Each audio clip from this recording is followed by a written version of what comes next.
Good day, everyone. Thank you for sharing your time for the wedding of Gerald and Bealyn sa lahat ng mga nandito sa araw na ito.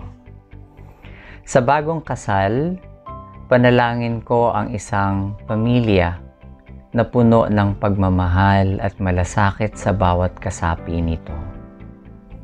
Sa panahon ngayon na marami na ang mataas ang pagpapahalaga sa mga material na bagay sa mundo, sana wag nating kalimutang unahin ang Panginoon at mga bagay na espiritual.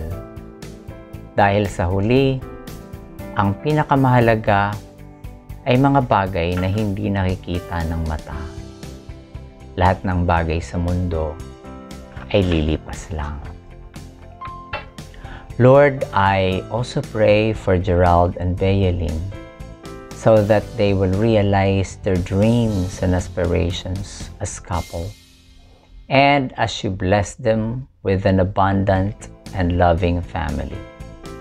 Congratulations to both of you. Mabuhay ang bagong kasal.